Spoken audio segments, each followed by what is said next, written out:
A paz do nosso Senhor Jesus Cristo, igreja. Vamos Bíblias na carta de Efésios, capítulo 4, versículo 17 a 32. A versão é NVT. Efésios 4, 17 a 32.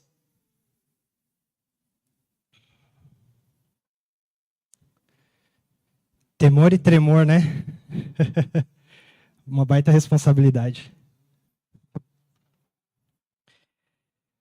Assim, eu lhes digo com a autoridade do Senhor: não vivam mais como os gentios, levados por pensamentos vazios e inúteis. A mente deles está mergulhada na escuridão. Andam sem rumo, alienados da vida que Deus dá, pois são ignorantes e endureceram o coração para ele. Tornaram-se insensíveis, vivem em função dos prazeres sensuais e praticam avidamente toda espécie de impureza. Mas não foi isso que vocês aprenderam de Cristo. Uma vez que ouviram falar de Jesus e foram ensinados sobre a verdade que vem dele, livrem-se de sua antiga natureza e de seu velho modo de viver, corrompido pelos desejos impuros e pelo engano. Deixem que o Espírito renove seus pensamentos e atitudes e revistam-se de sua nova natureza, criada para ser verdadeiramente justa e santa como Deus. Portanto, abandonem a mentira e digam a verdade a seu próximo, pois somos todos parte do mesmo corpo. E não pequem ao permitir que a ira os controle. Acalmem a ira antes que o sol se ponha, pois ela cria oportunidades para o diabo. Quem é ladrão, pare de roubar. Em vez disso, use as mãos para trabalhar com empenho e honestidade, e assim ajudar generosamente os necessitados. Evitem o linguajar sujo e insultante, que todas as suas palavras sejam boas e úteis, a fim de dar ânimo àqueles que as ouvirem. Não entristeçam o Espírito Santo de Deus, o selo que ele colocou sobre vocês para o dia em que nos o selo que ele colocou sobre vocês para o dia em que nos resgatará como sua propriedade. Livrem-se de toda amargura, raiva, ira, das palavras ásperas e da calúnia e de todo tipo de maldade. Em vez disso, sejam bondosos e tenham compaixão uns dos outros, perdoando-se como Deus os perdoou em Cristo. Senhor soberano, somos limitados, mas o Senhor tem todo o poder, tem toda a honra e toda a glória. Nos livra das nossas limitações e das nossas incapacidades, Senhor, e nos permita ouvir a sua palavra. Fale conosco aos nossos corações, que o nosso coração possa ser uma terra fértil e que a sua palavra possa germinar e assim dar frutos. Amém. Se eu fosse resumir aqui, acho que o melhor resumo em 3 versos desse texto seria: o 17b, não vivam mais como os gentios. O verso 21, uma vez que ouviram falar de Jesus e foram ensinados sobre a verdade que vem dele. E o verso 23, deixem que o Espírito renove seus pensamentos e atitudes. Então, vou repetir esses 3 versos algumas vezes, enquanto a gente estiver falando a respeito dessa palavra. Não vivam mais como os gentios.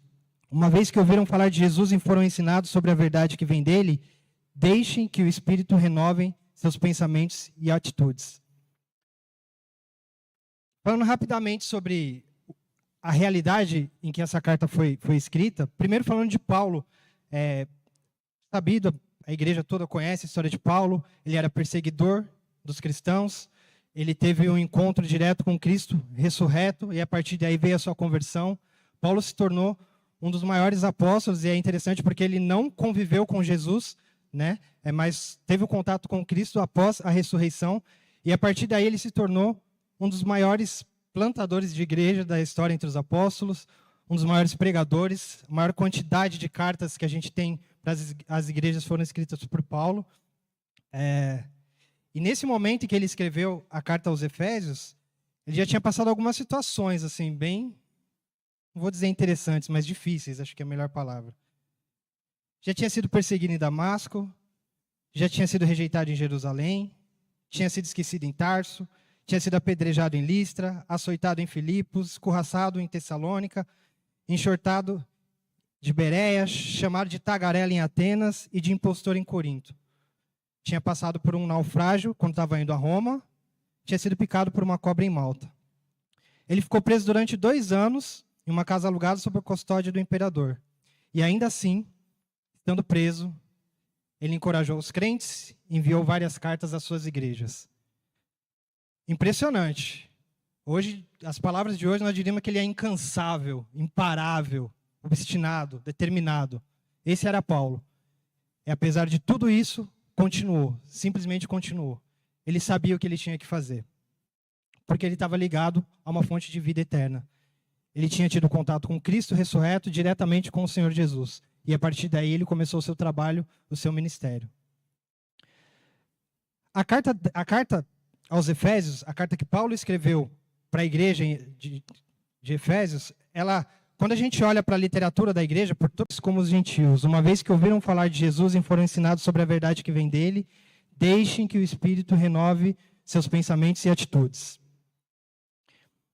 Toda essa condição gentílica do passado, do que eu vivia no passado, ela está atrelada ao pecado. E muitas vezes, uma trajetória do pecado, e aí eu estou falando aqui lembrando da minha vida, né? Mas viver só na condição de pecado, viver a vida anterior. O pecado se torna algo comum, e a gente não sente mais o pecado se torna algo comum, e a gente não sente mais o peso da culpa, a gente fica com o coração endurecido, insensível para aquilo que Deus tem revelado para nós, ou tem a revelar para nós. A gente se entrega aos prazeres, às necessidades momentâneas, a gente não tem perspectiva, a gente não tem esperança. Eu estou falando tudo isso, e como eu comentei, eu estou falando de algumas coisas da minha vida, eu estou falando de algumas coisas que estão aqui no verso, e eu imagino que vocês estão refletindo como isso impacta, não na minha vida, mas as pessoas, também na minha vida, mas além disso nas pessoas que estão à minha volta. A gente consegue enxergar isso? Eu estou no Elisa Maria, hoje é domingo, hoje à noite provavelmente vai ter baile funk. Algumas pessoas conhecem a região aqui, sabe como é? Não tem como, além de olhar para mim, eu andar naquele lugar e não ver todas essas coisas naquele ambiente. É um ambiente muito cruel. A nossa mente, o objetivo original da nossa mente, da nossa forma de entender, é que a gente fosse criado para compreender todas as revelações de Deus. A ideia é que a gente fosse capaz de entender tudo o que Deus se revela. Esse é o objetivo original. E com a queda a gente perde tudo isso. Todas essas coisas que acontecem, que eu mencionei, as pessoas que estão lá no baile funk, eu com os meus pecados que não consigo perceber o quanto eles impactam, eu não consigo perceber porque originalmente era para me ver a revelação de Deus. Originalmente éramos para nós vermos a revelação de Deus, aquilo que Deus revela através da sua palavra. Eu leio e muitas vezes eu não entendo, porque eu sou incapaz. Originalmente era para mim entender tudo isso, mas eu não consigo. Eu não consigo. Justamente por essa condição de pecado. A futilidade da minha mente me torna incapaz de perceber isso. Essa é a condição do homem velho. Isso é o que é ser gentílico, conforme Paulo está mencionando aqui. Essa era a condição gentílica. Ah, porque gentil porque não é judeu? Não, porque era o homem antes de conhecer Jesus Cristo. E o verso 20 e 21 vai dizer o seguinte: não foi isso que vocês aprenderam de Cristo.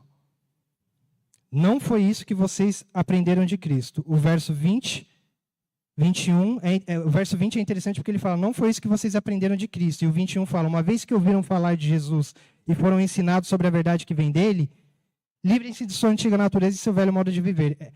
O verso 20, ele traz uma condição interessante porque ele fala assim, não foi isso que vocês aprenderam de Cristo, mas a gente está falando de uma igreja de Éfeso, que é posterior à ressurreição de Jesus Cristo, só que o texto está falando, não foi isso que vocês aprenderam de Cristo, como se tivesse aprendido dele pessoalmente. Como pode, se Jesus Cristo já morreu e ressuscitou, como pode eles aprenderem de Cristo pessoalmente? E trazendo isso para o nosso tempo hoje, como pode a gente aprender pessoalmente de Cristo, se ele verdadeiramente não estiver vivo, ressurreto e presente nas nossas vidas? Essa é a condição do verso, essa é o que o verso 20 traz aqui para a gente. Né? Não foi isso que vocês, enquanto viviam antes, não foi isso que vocês aprenderam de Cristo. Vocês aprenderam que aquilo era antes e agora tem um novo. Né? Uma vez que vocês ouviram falar de Jesus, e se é que ouviram, foram ensinados sobre a verdade que vem dele, livrem-se da sua natureza antiga. Qual é a verdade de Jesus? O que a gente aprendeu dele? O que a gente está aprendendo com ele? Não porque a gente ouve falar, né? Mas o que a gente aprende com ele? Antes, nós ouvimos falar. E agora a gente tem a oportunidade de viver. Antes eu ouvia falar da verdade de Jesus. Hoje eu consigo viver a verdade de Jesus. A sua imagem manifesta do Pai. Então imagina que Jesus Cristo estando em vida é a maior imagem presente para nós da imagem do Pai. Eu consigo ver a Deus por meio da imagem de Jesus Cristo. Sua vida perfeita na terra demonstra a verdade total. Então, se eu não sei o que é a verdade dessa forma, essa é a mensagem para nós como igreja. O impacto de Cristo, a vida de Cristo, a existência de Cristo, a sua morte, a sua ressurreição, tem que impactar verdadeiramente a nossa condição de vida, a forma como a gente vive. É deixar tudo para trás. Pensamentos vazios, inúteis, a mente mergulhada na escuridão. É andar sem rumo, sem direção, sem conhecimento. É deixar minha antiga natureza, minha roupa velha, para me vestir de uma roupa nova. No verso 24, verso 23, aliás, deixem que o Espírito renove seus pensamentos e atitudes e revistam-se da sua nova natureza, criada para ser verdadeiramente justa e santa com Deus. A nova natureza é justa e santa, assim como Deus é justo e santo. A partir daqui, Paulo vai trazer as instruções para como nós, igreja, e a aplicação prática, podemos viver essa nova natureza. Nós ouvimos falar de Jesus. Pessoas vieram e falaram para a gente sobre Jesus. Pessoas foram impactadas por essa proclamação de quem é Jesus Cristo. Pessoas foram convertidas. Pessoas começaram a ter uma vida com Cristo. Muito mais do que ouvir falar, muito mais do que ler ou entender ou ter o conhecimento. Passaram a viver Jesus Cristo presente na sua vida.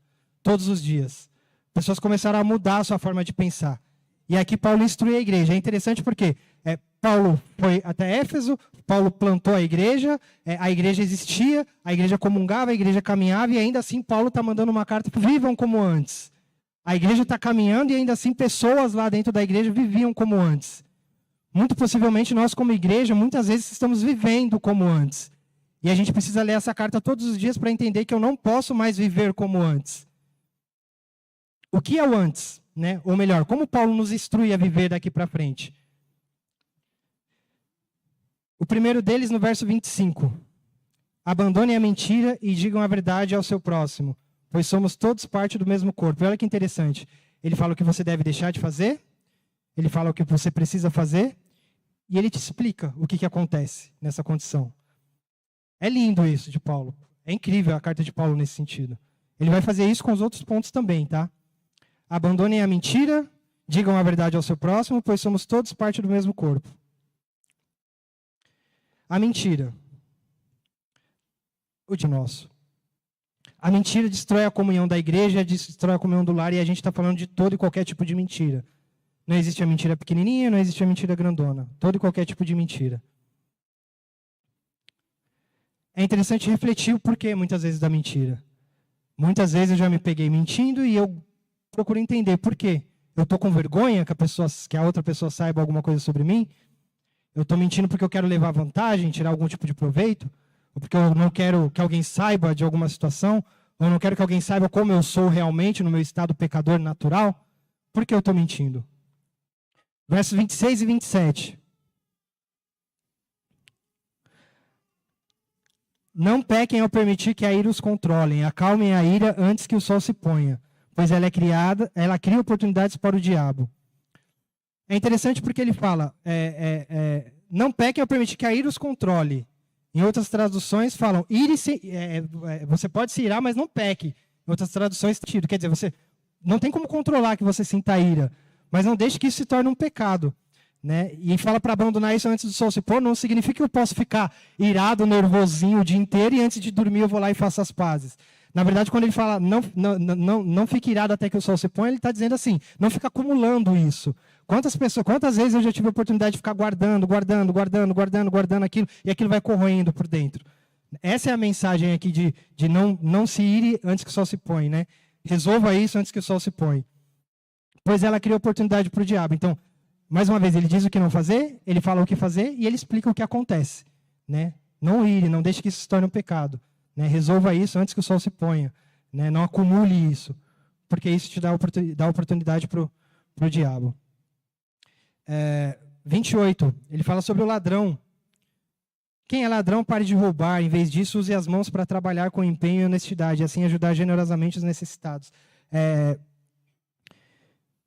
Uma vez um gestor, eu trabalhava numa área, era responsável por uma equipe, e um gestor meu uma vez falou numa situação em que um funcionário cometeu um erro, e aí ele usou lá uma história extremamente criativa para justificar aquele erro dele e explicar por que tinha acontecido.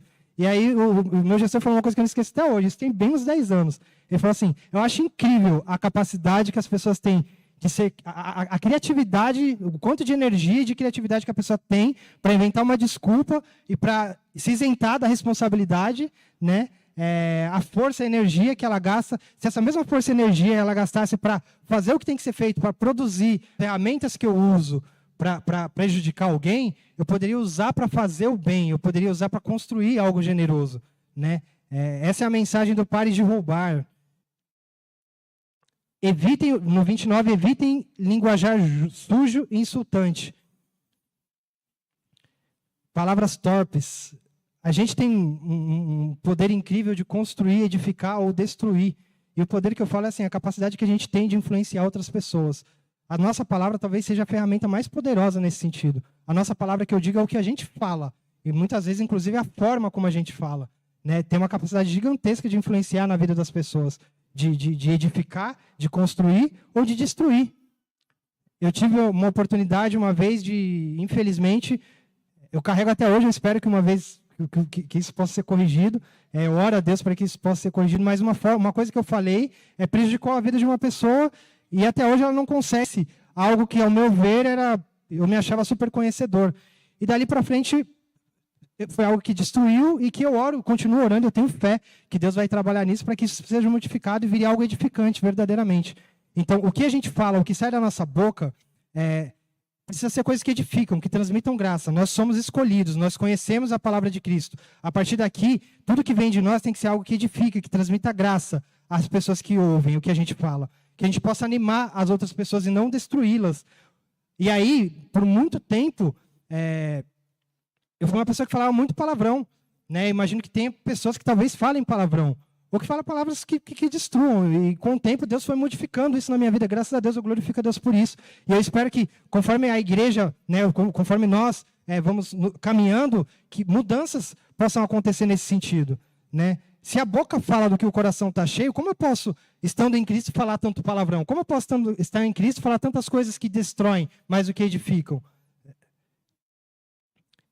No verso 30, o texto fala, enfraquece o crescimento, o texto fala, entristece o Espírito Santo. Palavras que eu digo que não edificam, muito mais entristece o Espírito Santo do que edificam a igreja. Aqui o Espírito Santo a gente precisa entender ele, não entender ele como uma energia ou uma força mística, mas sim como uma pessoa da Trindade, né? A gente tem Deus Pai, Deus Filho e Deus Espírito Santo como uma terceira pessoa da Trindade. Eu preciso me relacionar com o Espírito Santo da mesma forma que eu me relaciono com a Trindade, com Deus, com o próprio Deus. Foi deixado para nós, para que Ele nos conduzisse até Cristo. Quando eu uso palavras que mais destroem a igreja, eu estou muito mais entristecendo essa pessoa, né, do Espírito Santo do que edificando a igreja. E por fim, no verso 31, Paulo vai dizer que a gente não consegue. Eu por mim mesmo não consigo. Arrependa-se e livre-se de tudo que te afasta de Deus. A partir de então, vivam como Deus ensina. Resumo. Não vivam mais como os gentios. Uma vez que ouviram falar de Jesus e foram ensinados sobre a verdade que vem dele, deixe que o Espírito renove seus pensamentos. O homem velho, o homem gentílico, ouvir verdadeiramente a palavra de Cristo, ouvir quem foi Jesus Cristo, ouvir falar, viver e caminhar com Ele, e a partir de então, ter uma nova conduta, ter uma mente transformada, ter atitudes transformadas pelo Espírito Santo.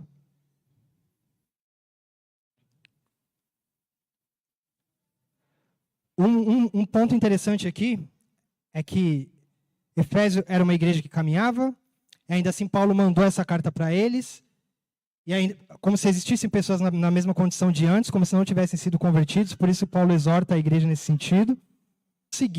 Eu consegui deixar de ser um homem velho, eu ouvi falar de Jesus Cristo, eu vivo com Ele, e a partir de agora eu sou um homem novo e está aqui a minha medalha. Muitas vezes parece como um troféu. Participei de um evento, ganhei um troféu, coloco o troféu lá na estante e ele está lá. Antes eu era um homem velho, eu conheci Jesus Cristo, ouvi falar dele, caminho com Ele, agora eu sou um homem novo, eis aqui o meu troféu. Só que muitas vezes não. A verdade é que, a realidade é que isso é muito mais parecido com, acho que lavar louça. Eu tenho que lavar louça todos os dias. Fica um dia sem lavar louça, 2, 3, e deixa ver como ficam as coisas. Não é parecido como um troféu que eu coloco na estante, é parecido como tomar banho. Marinês briga comigo que eu gosto de tomar 3 banhos por dia. Como, pô, no verão, então é 5. Fica um dia sem tomar banho. 2, 3. Não é a medalha de ouro que eu coloco no peito.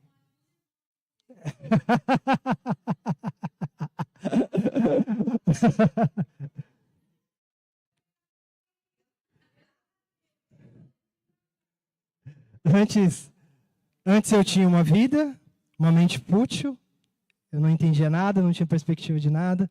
Eu ouvi falar de um tal de Jesus Cristo e eu comecei a seguir.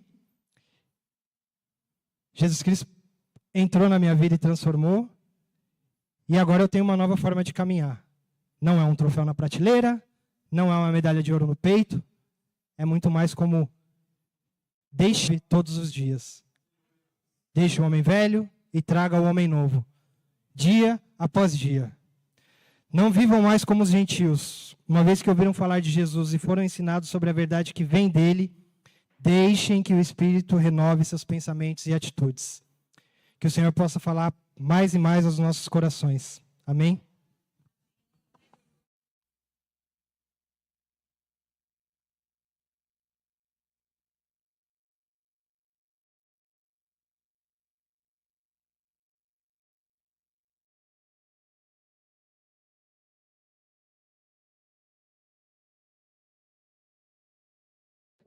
Aleluia, glória a Deus, louvado seja o Senhor. Irmãos, vou dar alguns recados agora da programação de semana.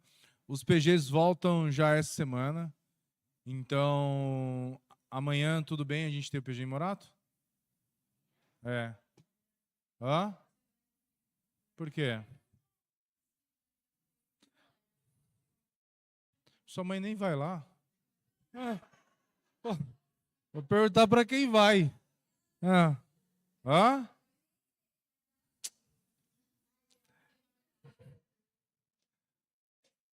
Firmado, Yasmin? Sua mãe pode mandar no PG dela. Nos outros, não. Então, essa semana os PGs voltam. Terça-feira, nós estaremos aqui na igreja, o Lucas, eu, e mais algumas pessoas, para a gente fazer uma manutenção na parte de som. Esse ano precisamos fazer investimento também nos equipamentos de som. A gente tem aí, praticamente aí os equipamentos que a gente tem de quando a igreja fundou, depois, praticamente, né? Então já está na hora da gente começar a pensar em algumas melhorias aí. E dia 19 vai ser a nossa ceia e o batismo daqueles que fizeram o curso e se candidataram ao batismo, né? A Carol, Carla, Júlia, Gustavo, Guilherme, eu acho que tinha mais uma pessoa. 5 pessoas? Então é isso. Então nós teremos o batismo no dia 19. Vai ser o batismo e a ceia também. Amém? Amém? Glória a Deus, louvado seja o Senhor. Semana que vem, não. A gente vai ter a escola dominical não vai voltar ainda. A gente tem ainda